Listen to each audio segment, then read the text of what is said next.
வணக்கம் வணக்கம் மக்களே. இன்று ஒரு முக்கியமான ஒரு செய்தி. தமிழகத்தில் ஆட்சியை கலைக்க நரேந்திர மோடி முயற்சி. இதனை பார்த்திங்க அப்படின்னா வெட்ட வெளிச்சமாக அனைவருக்குமே தெரியும். இருந்தாலும் இதெல்லாம் நன்மை. அதாவது ஊழல் செய்தவர்கள் யாராக இருந்தாலும் தண்டிக்கப்பட வேண்டும் அப்படிங்கிறது பார்த்திங்க அப்படின்னா மக்களுடைய ஒரு நியாயமான கருத்து.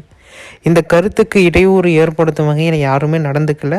இப்போ வரைக்கும் பார்த்திங்க அப்படின்னா ரொம்ப சாதுவாக போயிட்டுருக்குது. இதெல்லாம் எப்படி நடக்குது, இதனால் என்ன கிடைக்கும், கடைசியாக ஃபைனலாக இதனால் என்ன பயன் அப்படிங்கிறது எல்லாமே பார்த்திங்க அப்படின்னா இந்த பதிவில் மிக தெளிவாக மிக சிறப்பான முறையில் சொல்ல இருக்கிறோம். அதற்கு முன்னாடி நீங்கள் நமது சேனலை கட்டாயமாக புதிவராக இருப்பீங்க. கீழே சப்ஸ்கிரைப் பட்டன் கொடுத்துருக்கும், தாராளமாக அதை கிளிக் பண்ணி ஆல் அப்படிங்கிற ஆப்ஷன் நீங்கள் சூஸ் பண்ணிட்டீங்க அப்படின்னா இது போன்ற எங்கேயாச்சும் ஒரு நியூஸ் நடந்த உடனே அடுத்த 10வது நிமிஷம் உங்களுக்கு தெரியணுமா, உடனே நம்ம சேனலை சப்ஸ்கிரைப் பண்ணிக்கோங்க. உங்களுக்கு உடனுக்குடனே பார்த்திங்க அப்படின்னா நாம் ரொம்ப ஃப்ரீஃபான முறையில் எக்ஸ்பிளைன் பண்ணுவோம். இன்றைக்கி பார்த்திங்க அப்படின்னா தமிழகத்தில் ஆட்சியை கலைக்க போகிறது பார்த்திங்க அப்படின்னா நரேந்திர மோடி அப்படிங்கிற மாதிரி சொல்லியிருக்காங்க. இதில் பார்த்திங்க அப்படின்னா என்னென்னா இப்போ ஃபஸ்ட்டு செந்தில் பாலாஜி, அடுத்தது பார்த்திங்க அப்படின்னா ஜெகத் ரட்சகன், அடுத்தது பார்த்திங்க அப்படின்னா ஏவா வேலு, அடுத்தது பார்த்திங்க அப்படின்னா இப்படி ஒவ்வொருத்தரை கைதாகிட்டே இருக்கிற சூழ்நிலையில் இதனால் கடைசியாக என்ன ஒரு முற்றுப்புள்ளி வரப்போகுது அப்படின்னா இதுக்கு கடைசியாக என்ன அப்படின்னா ஆட்சியை கலைக்கிறாங்க.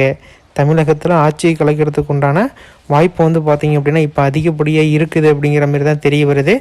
இதை அதிகப்படியான நெட்டிசன்கள் பார்த்திங்க அப்படின்னா அவங்களுடைய ஃபேஸ்புக், யூடியூப், அதாவது இணையதளத்தில், அதாவது பார்த்திங்க அப்படின்னா அரசு இணையதளத்தில் உட்பட எல்லாமே பார்த்திங்க அப்படின்னா இந்த நியூஸு ரொம்ப ஸ்ப்ரெட்டாக போயிட்டு இருக்குது. ஏன்னா எல்லாருமே கைது செஞ்சாங்க அப்படின்னா கடைசியாக வெள்ளை அறிக்கை கேட்பாங்க. வெள்ளை அறிக்கையில் பார்த்திங்க அப்படின்னா சரியான பாதுகாப்பு இல்லை, சரியான அமைச்சர்கள் இல்லை அப்படிங்கிறதுனால பார்த்திங்க அப்படின்னா ஆட்சியை கலைச்சிட்டு அவங்க ஆட்சியை நிலைநிறுத்துறதுக்கோசரம் அதிகப்படியான முயற்சிகள் நடந்துகிட்டு இருக்குது அப்படிங்கிற மாதிரி தெரியப்படுத்தியிருக்காங்க. இது போன்ற நியூஸை நீங்கள் உடனுக்குடனே தெரிஞ்சுக்கணும் அப்படின்னா நமது சேனலை சப்ஸ்கிரைப் பண்ணிக்கோங்க. இன்னும் அதிகப்படியான தகவல்கள் தமிழகத்தில் டிஎம்கே, ஏடிஎம்கே, காங்கிரஸ், பிஜேபி எல்லா நியூஸை பற்றி உடனுக்குடனே தெரியணும் அப்படின்னா நமது சேனலை சப்ஸ்கிரைப் பண்ணிக்கோங்க.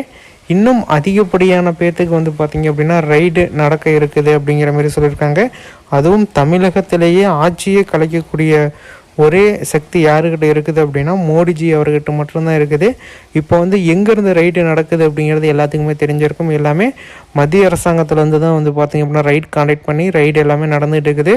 எல்லார் வீட்லேயுமே பார்த்திங்க அப்படின்னா 100 கோடி 400 கோடி இதுமாரி அதிகப்படியான பணங்கள் மாற்றதுனால இப்போயத்துக்கு பார்த்திங்க அப்படின்னா ஆட்சியை கலைக்க முடியல அப்படின்னாலும் கட்டாயமாக ஆட்சியை கலைச்சிருவாங்க இதுமாரியே போய்கிட்டு இருந்தா அப்படிங்கிற மாதிரி நெட்டிசன்கள் கலாச்சிட்டு வராங்க.